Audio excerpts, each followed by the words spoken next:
मेरा निशाना, भाई साहब देखे जमाना, भाई साहब तीर पे तीर चलाऊं, बच के ना कोई जाए, बच के ना कोई जाए। इमरान खान और ज़मान पार का वो घर और उसमें होने वाली मीटिंग्स और उसके बाद वहाँ से होने वाली कॉल्स, चकवाल तक जो कॉल गई, आस्ती का लहू पुकारेगा, खंजर पुकारेगा आस्ती का, तो वो आस्ती का जो खंजर है वो उनके कब्जे में है इस वक्त, और जो पुकार के बताएगा कि कहाँ कहाँ प्लानिंग हुई।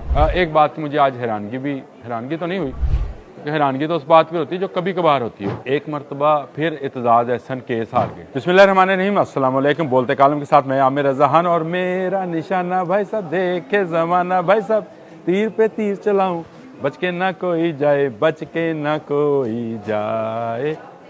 तीर चलाया था मैंने और ये कहा था कि फैज़ हमीद के बाद इमरान खान की बारी है, और आज आ गया फैसला सुप्रीम कोर्ट की आईनी अदालत से, जिसने कहा कि फ़ौजी अदालतों को फैसले करने चाहिए उन लोगों के जो 9 मई में गिरफ़्तार हैं, जिन्होंने तनसीबात पर हमला किया था, जिन्होंने कोर कमांडर हाउस पर हमला किया था।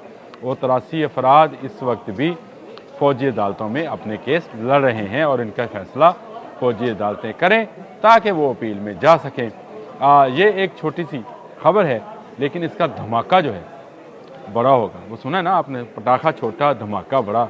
इसका धमाका बड़ा होगा, और धमाका इसलिए होगा कि अब जिसने ये प्लानिंग की थी 9 मई की, उसको भी सज़ा होगी। यानी 9 मई को इमरान खान बहुत सारे मुकदमात में उनका नाम है और उसकी प्लानिंग में उनका हिस्सा है, उस पर केसेस चल रहे हैं, और फ़ौजी अदालत में ये केसेस चलने का मतलब ये है कि अब उनको भी वहाँ पर ट्रायल किया जाएगा। लेकिन इससे भी ज़्यादा एक बात की मुझे आज हैरानगी तो नहीं हुई, क्योंकि हैरानगी तो उस बात पर होती है जो कभी कभार होती हो। एक मरतबा फिर इत्तेजाज एहसन केस हार गए। इत्तेजाज एहसन वो करैक्टर वकील हैं जो आज तक अपना कोई केस जीते नहीं, जो बड़े हाई प्रोफाइल केस हैं, शायद छोटे मोटे केस जीते हों, दावा नहीं मैं करता, लेकिन ये नवाज शरीफ के वकील हुए, नवाज शरीफ हार गए। ये बेनज़ीर के वकील हुए, बेनज़ीर हार गई। ये उसके बाद इमरान खान के वकील हुए, इमरान खान कोई केस जीत नहीं पा रहे। आज फ़ौजी अदालतों के हवाले से केस था जिसमें इन्होंने कहा था कि इनका ट्रायल जो है रोका जाए और उनको सिविलियन अदालतों में भिजवाया जाए। आज का केस भी इत्तेजाज एहसन हार गए, लेकिन पंजाबी बहुत अच्छी बोलते हैं और अपने ज़ुबान के सर पर जो बयानात जारी करते हैं वो लोग बहुत गौर से सुनते हैं। लेकिन केस ये वकील कभी नहीं जीता, या मैंने इसको बड़े पर हाई प्रोफाइल केस जीतते हुए कभी नहीं देखा है। लेकिन फ़ौजी अदालतों पर वापस आते हैं कि फ़ौजी अदालतों में इमरान खान बहुत सारे मुकदमात में, जिसमें मियाँ वाला जो वाक़या है, जिसमें एयरबेस पर हमला किया गया था और जहाज़ को नुकसान पहुँचाया गया था, वो उस केस, और उसके बाद GHQ पे हमला केस, और फिर लाहौर में कोर कमांडर हाउस पर हमला केस, इस सारे में इमरान खान ख़ुद भी नामज़द हैं, और उनकी नामज़दगी जो है वो प्लानिंग के ज़ुमरे में आती है। उसमें बहुत सारी सबूत ऑलरेडी फ़ौजी हुकाम के पास हैं। उस वक्त जो एजेंसी, इंटेलिजेंस एजेंसियों ने इकट्ठे किए थे, उनमें उनके बयानात भी हैं जो सोशल मीडिया पर भी जारी किए गए। उनके फ़ोन कॉल्स भी हैं, जो फ़ोन टेप हुए थे उनकी कॉल्स भी हैं। और अब सबसे बड़ा सबूत उनके पास फैज़ हमीद की शक्ल में मौजूद है। वो कहते हैं कि जो चुप रहेगी ज़ुबान खंजर लहू पुकारेगा आस्ती का। तो वो आस्ती का सांप तो मैं नहीं कहूँगा, सांप कहना चाहिए, नहीं सांप नहीं, आस्ती का लहू पुकारेगा, खंजर पुकारेगा आस्ती का। तो वो आस्ती का जो खंजर है वो उनके कब्जे में है इस वक्त, और जो पुकार के बताएगा कि कहाँ कहाँ प्लानिंग हुई, किसकी इंस्ट्रक्शंस थी कि अगर मुझे गिरफ़्तार किया गया तो कहाँ कहाँ पर हमला आवर होना है। ये सब लोग जो 83-85 जो लोग इस वक्त फ़ौज की तहमील में हैं, जिनमें मुकदमात चलेंगे, इनके सारे मुकदमात सिविलियन कोर्ट में सज़ा के बाद अपील में चले जाएंगे। लेकिन जो इनका सरगना है, जिसने ये सारी प्लानिंग की, जिसने फ़ौज और आवाम को आमने सामने लाकर सिविल वार और गद्दारी जैसी कोशिश की, उसका अंजाम क्या होगा। जी हाँ, इमरान खान और ज़मान पार का वो घर और उसमें होने वाली मीटिंग्स और उसके बाद वहाँ से होने वाली कॉल्स, चकवाल तक जो कॉल गई, आया ना मज़ा। जी हाँ, और चकवाल से जो कॉल्स आई और फिर चकवाल वाले घर से, फैज़ हमीद के घर से जो फाइलें पकड़ी गईं और जो चीज़ें ली गईं, जो उनके फ़ोन थे वो कब्ज़े में लिए गए और उनको बहुत अरसे से टेप किया जा रहा था।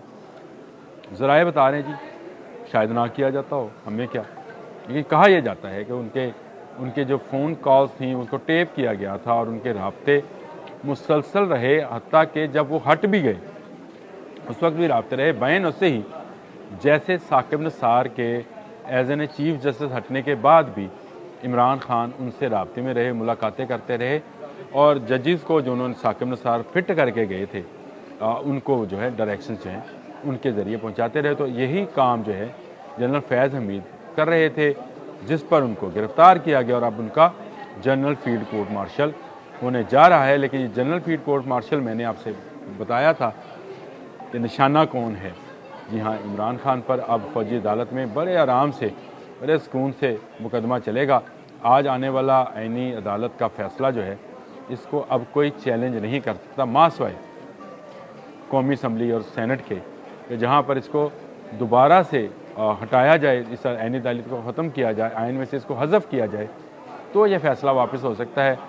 अगर ये फ़ैसला आईनी अदालत दे दिया है तो उसके बाद उसको वापसी मुश्किल है। आज जो आर्गूमेंट्स हुए उसमें भी यही बातें की गई और जैसे मंदोखैल ने बड़ी खूबसूरत बातें की। उन्होंने कहा कि जब एक फ़ौजी जो है वो जाता है तो एक डिसिप्लिन के अंदर जाता है और उसी डिसिप्लिन के अंदर जो है उसको रहना होता है। इसीलिए ये भी मिसाल दी कि हज़रत उमर ने अलहदा फ़ौजी छावनी बनाने का जो है कंसेप्ट दिया था ताकि इनको पब्लिक से दूर रखा जाए।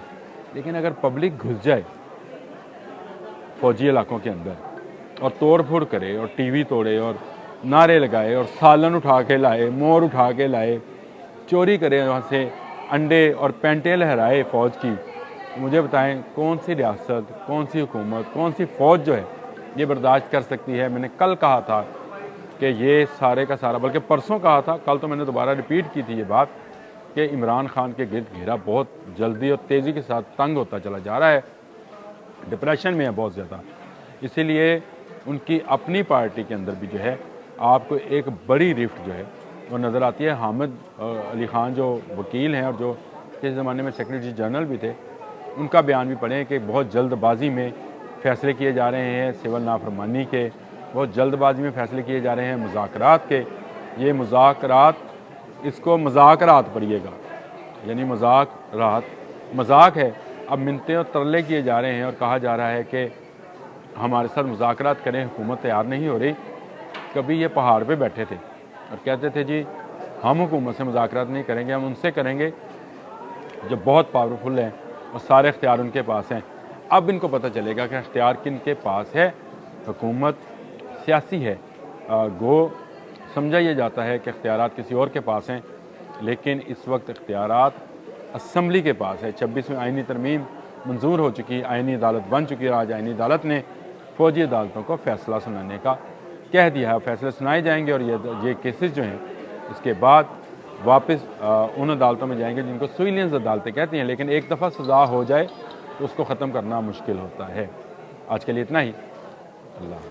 YouTube पर गूगली न्यूज देखने के लिए youtube.com की सर्च बार में गूगली न्यूज टीवी टाइप करें। गूगली न्यूज के पेज पर सुर्ख रंग के सब्सक्रिप्शन वाले बटन पर क्लिक करना ना भूलिए। YouTube पेज पर अपलोड होने वाली वीडियोस से बाखबर रहने के लिए बेल आइकन पर क्लिक कीजिए। आपको हर नई वीडियो के बारे में नोटिफिकेशन मौसूल हो जाएगा।